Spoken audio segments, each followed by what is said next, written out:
Number 11, ridden by Craig Carmody, always looked hard to beat in the run. $12 and $3.50. Cross Sword second, a place dividend of $5.30, and Red for Go third, which is TAB number 5, a place dividend of $4.10. Ken, he was going to be in the finish all the way, Paris Fire. He was beautifully ridden by Craig Carmody. I was standing here, John, I thought, by golly, he's going to, exactly what you said, he's going to be right in this finish here today. He was big odds, as you said, on the tote. He's paid $12 and $3.50, but he can stay, and he likes Randwick. And as we pick them up here, Red for Go on the rails had enough.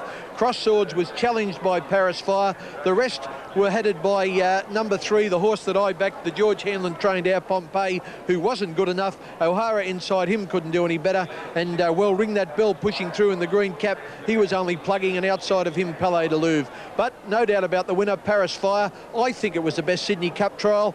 Another good Sydney Cup trial, I'd say, was that of Hear That Bell, TAB number 4, who was doing his best work over the last 250 metres. There's the winner, Craig Carmody, coming back with the clerk of the course. That was race 5, the Chairman's Handicap. Coming up next, the big one, the Doncaster of 1994.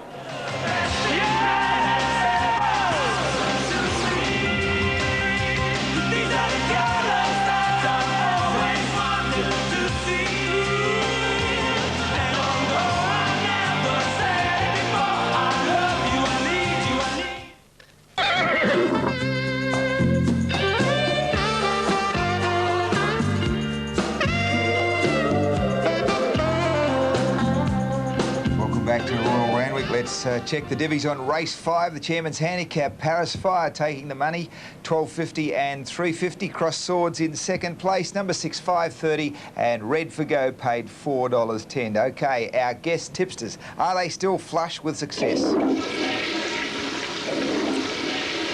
Yes, well, what can you say?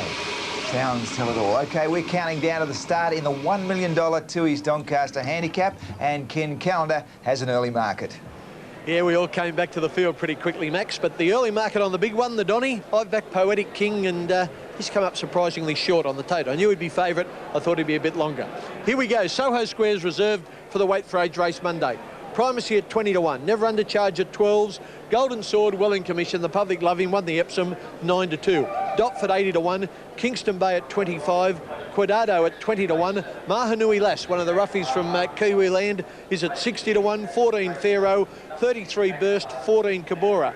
Excited Angel at 25-1, Al Akbar, a bit of a tip on course, is at 8-1. Square the Circle, unluckily beaten in the Villiers, but he hasn't shown much form since. He's at 80-1. Telesto, another crowd favourite, 13-2, 6.5-1, sensationally weighted.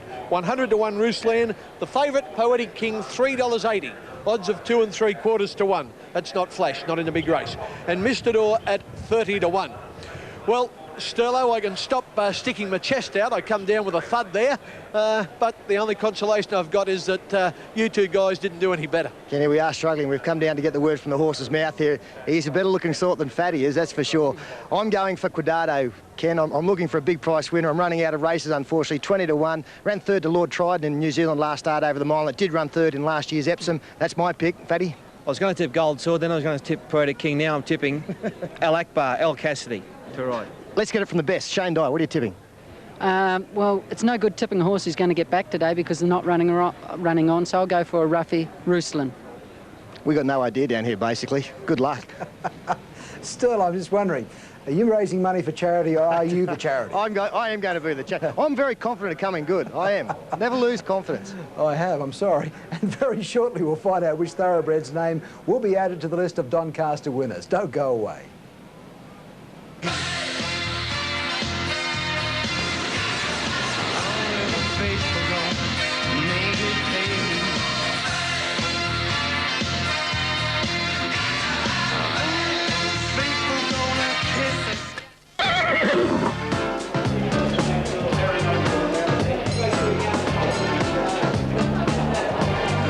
Lightly weighted Poetic King has been the punter's pick for the Doncaster during the week.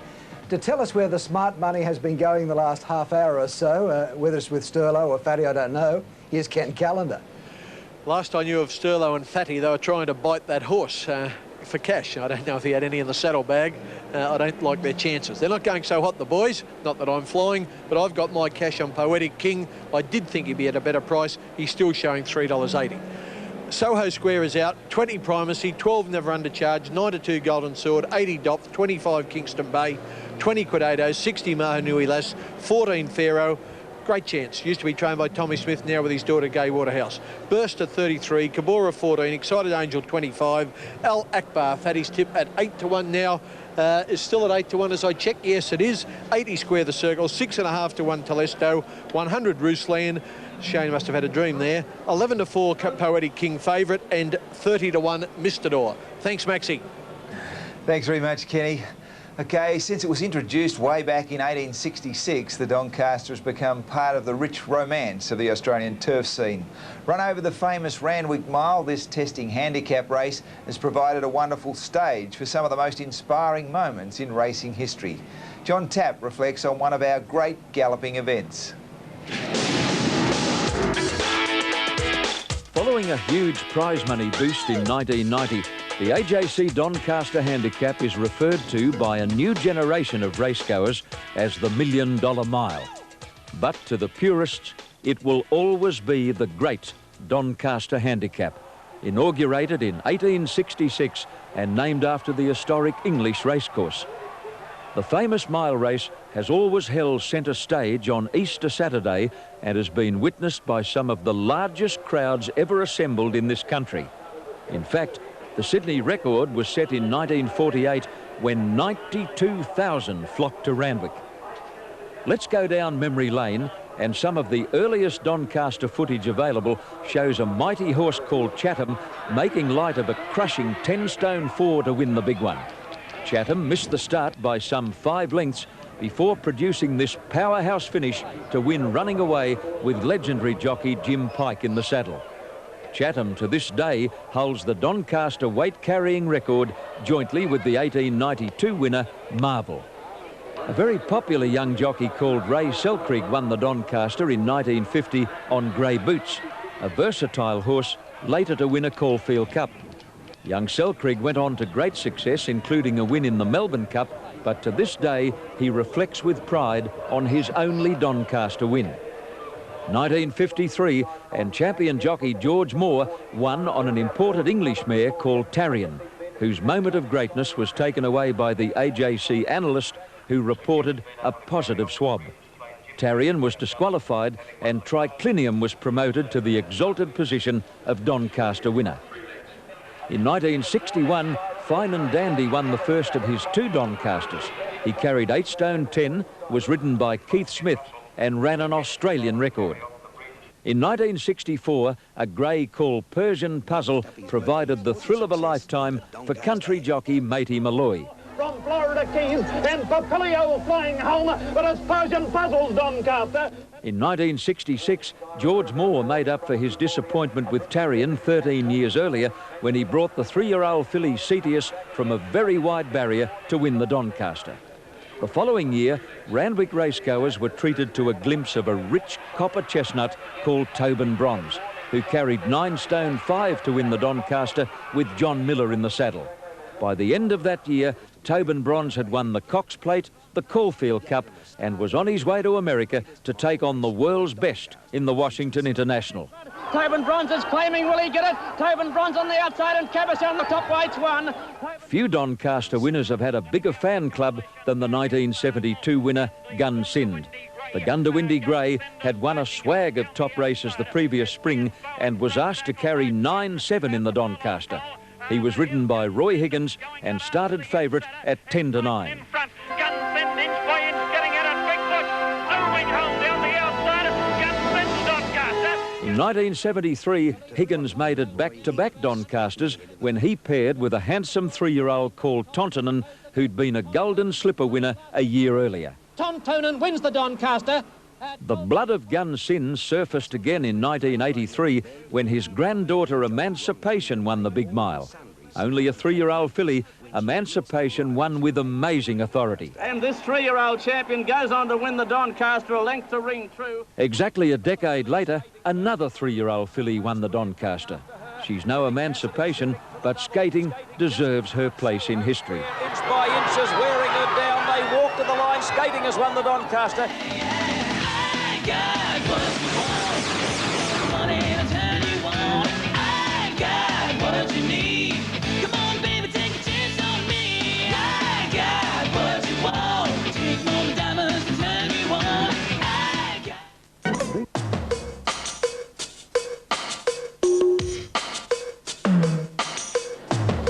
Welcome back to Randwick, and there aren't too many changes in the betting on the Doncaster handicap, but we'll go through them once more. Soho Square Scratch, 20 Primacy, 12 Never Undercharged, 9-2 Golden Sword, 80 Dopf, 25 Kingston Bay, 20 Quidado, 60 Mahanui Lass, 14 Pharaoh. Now here's a change. Burst out to 40-1, Cabora in from 14s to 12s. Excited Angel 25, Al Akbar almost 7.5 to 1 now. Square the Circle 80-1, Telesto 13-2, 100 Ruslan, 11-4 favourite Poetic King, 370 for $1, and Mr. Door at 30-1. Here's Ken Sutcliffe. Thank you, Ken. And there are plenty of solid reasons why Golden Sword might win today's Doncaster. The 4-year-old is trained on the track, has champion jockey Kevin Moses aboard, and can count victory in last year's Epsom over the same course and distance among his wins. Along with the smart money, there are bound to be plenty of sentimental bets on Golden Sword today. You see, the Doncaster will be his curtain call. Anne-Marie Sparkman reports on an outstanding galloper headed for a new career.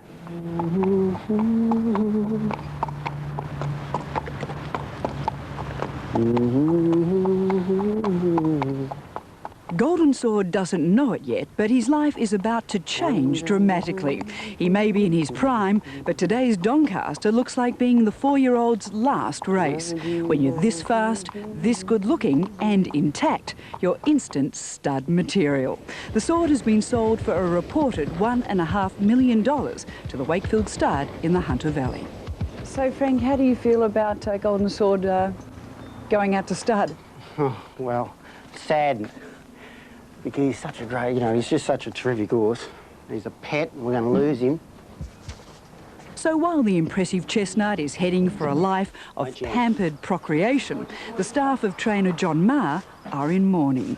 Golden Sword may have movie star good looks, but he also has the patience of a saint. Boy. He's just a marvellous, terrific animal. You can just do anything with him. He'll just fit in. He'll just, he just says, oh, just point me in the right direction, Frank, I don't mind. Just a good kid. He's a great, great kid. He's a young man, actually. He's a young man now, isn't he? He's a Group 1 winner, so it's multiple Group 1 winner. But it's Golden Sword for the Toorak. Last year, the stable Sweetheart won the Toorak handicap and then showed enormous heart to take out the Epsom. Idea on the fence, followed by Kenny's Best Pal and Ghost Story from Golden Sword, and taken to the extreme outside is Deposition as they come over the rise. It's Prince of Praise headed by Mighty Tango. Mighty Tango went to the lead. Quidado and Bellis Napa still there with Cohort coming right down the outside. Mighty Tango's in front from Quidado, Cohort, and look at Golden Sword. Telesto is bursting through near the fence, but Golden Sword does a mighty job to win the Epsom. Golden Sword beat the fast-finishing Telesto, who came from last. A third in the Cox Plate confirmed his class, and today he will be highly fancied in a race that could be his swan song.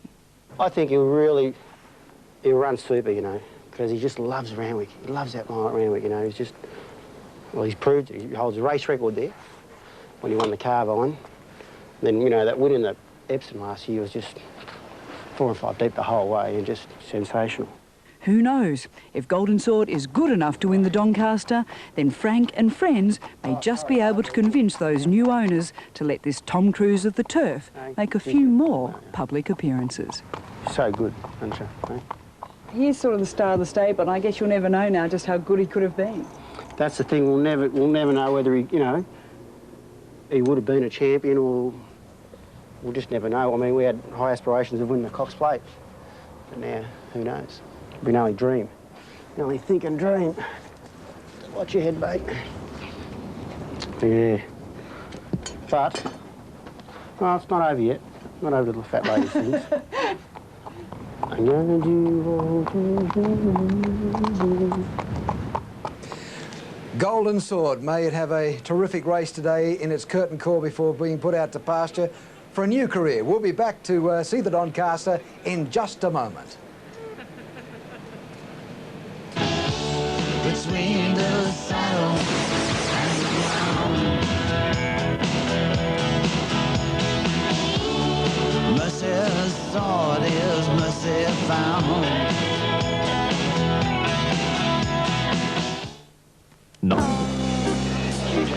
Back to Randwick Live, where overcast conditions prevail. Some 11 minutes before the Tooheys Doncaster Handicap, a race inaugurated in 1866. As we mentioned earlier in our historic package, named after the famous race course in the north of England, where the great three-year-old classic, the English St Leger, has been run since 1778. Now, there's the parade. Big crowd at Randwick. We'll try and check the attendance figures later, but it's very healthy. In fact, the AJC have had good crowds right through the Christmas New Year period, continuing into the autumn carnival. And there's no shadow of doubt, Ken, that there has been an upsurge in general interest in racing in this city. Exactly, John, which is good for you and I, and it's been so well promoted in the last 12 months, and I dip my lid to the AJC. They've done a great job with this autumn carnival, with the Doncaster, the Sydney Cup, and the AJC Derby, and if they keep going like that, the crowds will continue to roll in, because it's a great day here, enjoying yourself on the turf. Right, number one, Soho Square is out. Primacy, a few changes now into about 16, 17 to 1. Never Under Charge is getting out a little towards 14 to 1. Golden Sword, rock solid at 9 to 2, $5.50. Dopf, 80 to 1. Kingston Bay, 30 to 1. Quadrado's come in. Last time I think we had him at 20s. He's into 16. Mahanui Lass similarly has come in a little, just over 50 to 1. Pharaoh, 14 to 1. Burst, 40. Kabora back out to 14 to 1. Excited Angel almost 30 to 1. Al Akbar, 7.5 to 1. $8.50 for $1 investment. Square the Circle is at 80 to 1. Telesto, 13 to 2. We can almost make that 7 to 1. About $7.90 now for $1. Ruslan at 100 to 1. Poetic King, $3.80, solid favourite at 11 to 4, and 30 to 1, Mistador. They're the prices. Poetic King is certain to go to the line favourite, and looking at him here in the enclosure, he looks well, and Glenn Boss, I'm sure, will ride him well. And a big, big, big plus, he's trained by Lee Friedman, that master of Group 1 races, and as you know, Lee has already trained the other Group 1 winner of the day, the AJC Derby. There, TAB number 4 in the bright colours, gold and red, is Golden Sword, who'll be ridden by Kevin Moses. John, as in the Derby, they all look a treat. They sure do, Ken. As a matter of fact, the one that caught my eye just looking at the parade is Primacy. There he is to the right of your picture. Mick Dittman on board, just going out of shot in the red and grey diagonal stripes, trained by David Hayes. He has no real mud form to his credit, but I guess when there's $1 million prize money at stake, you've got to send him around. No good leaving a fit horse at home in his stable. Now, that one there in the white with the red diamond is a mare called Dopf. A hard name to pronounce, and probably a hard one to hear too on the other end if you're listening or watching a telecast of the race. Dopf. She's by an imported horse called Tights, who stands at stud in New Zealand. Well, there's the Gay Waterhouse trained Pharaoh, previously prepared by her dad Tommy Smith, who must have signed the horse over to Gay in very recent weeks. Tommy, as you know, has been in hospital for some weeks now following a knee operation. In fact, he's not here today, and I believe it's the first Doncaster he's missed in a half a century. So, Tom, if you're watching, and I'm sure you will be from all of your friends at Randwick, I hope to see you back on deck shortly.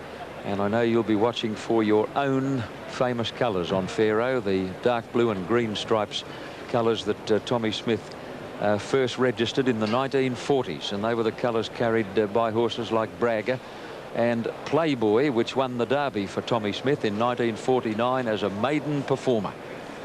Yes, Primacy, ridden by Mick Dittman. He's a beautifully relaxed horse. You really shouldn't try to pick horses on their walking gait, but he's one of the most fluent walkers I've ever seen in my life, Primacy.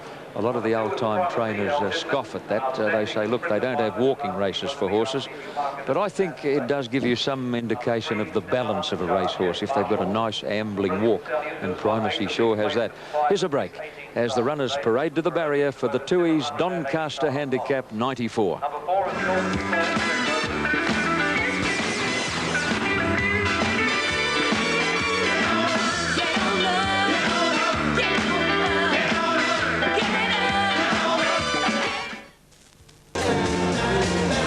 there's a section of the big crowd at Randwick on Easter Saturday 1994.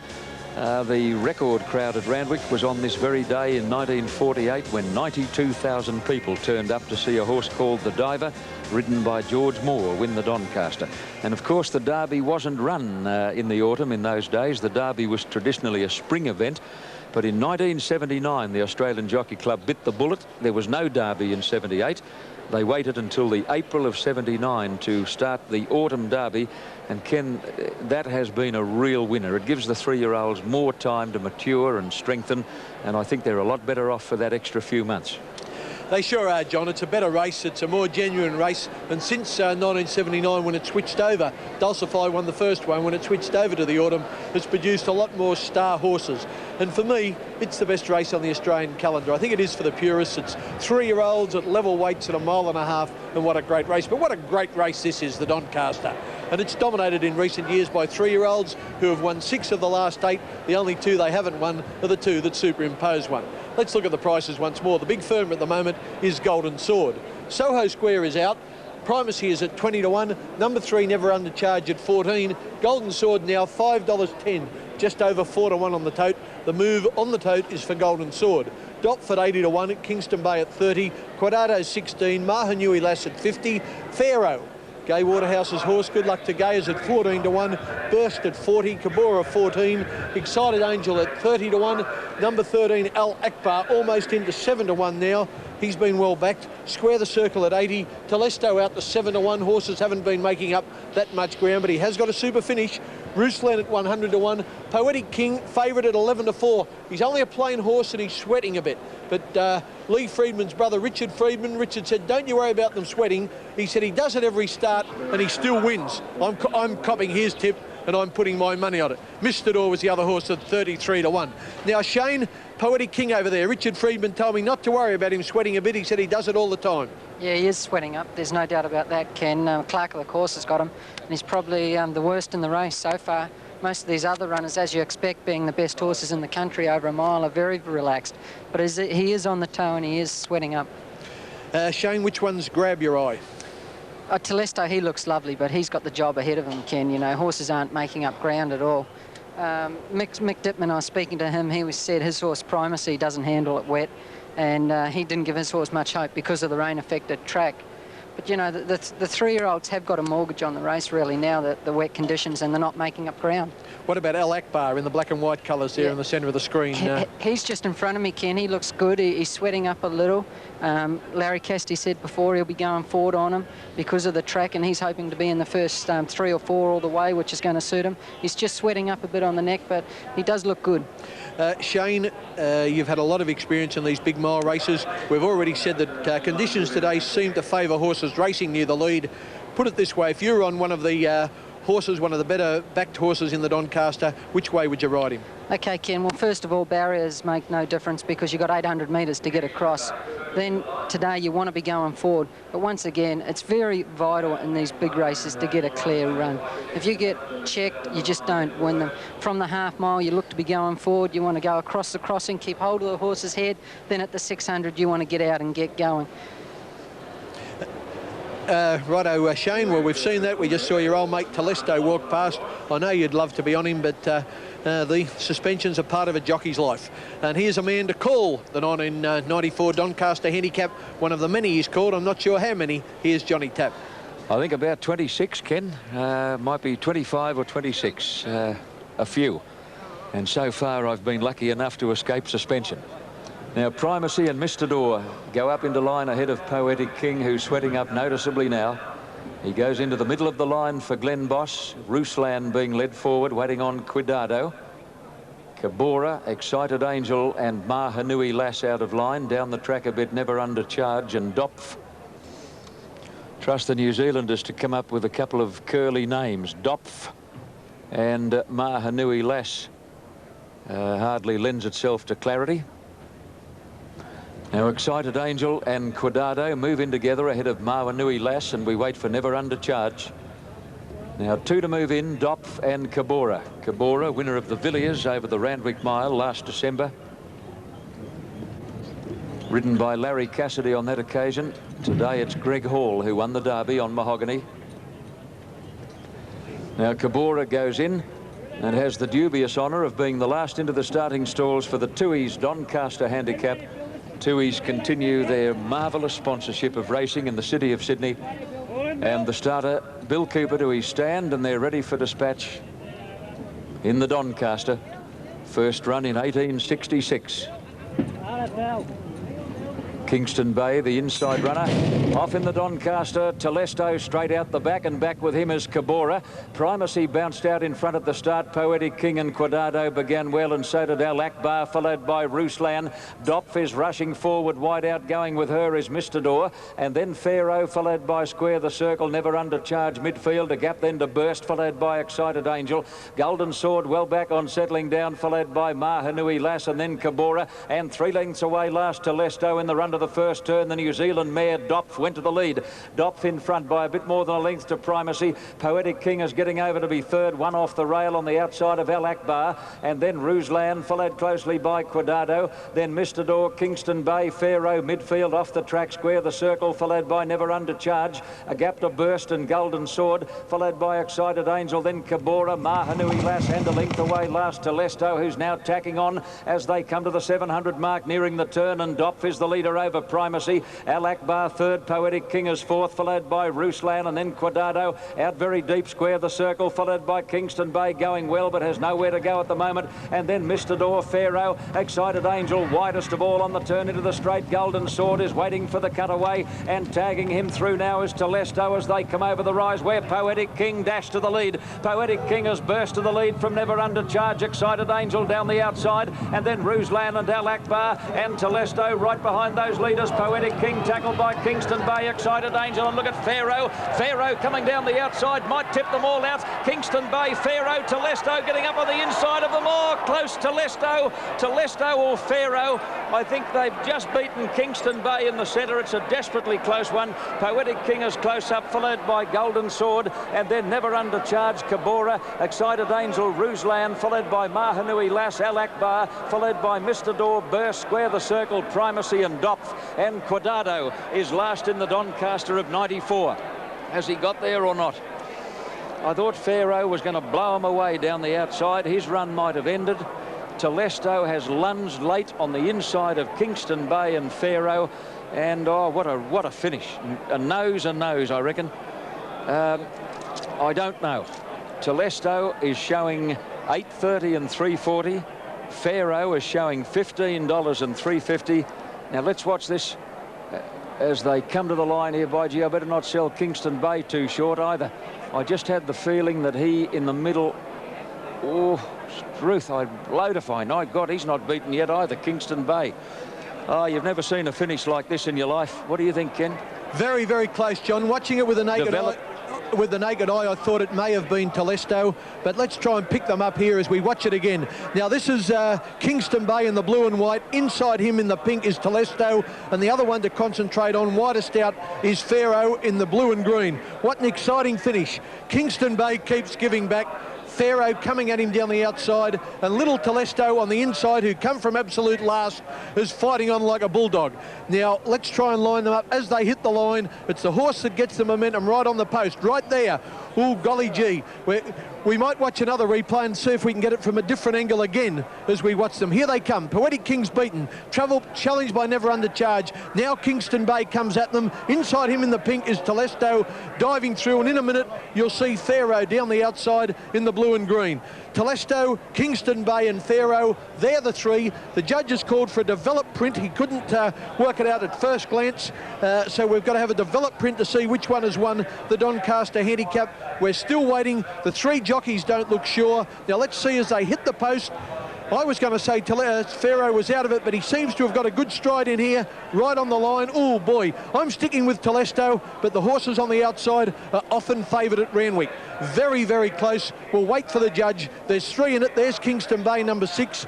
I thought he'd run third as they hit the line. There's Pharaoh, TAB number 9, and the other one, little Telesto, a tiny little horse, is TAB number 15. What a thriller in the Doncaster.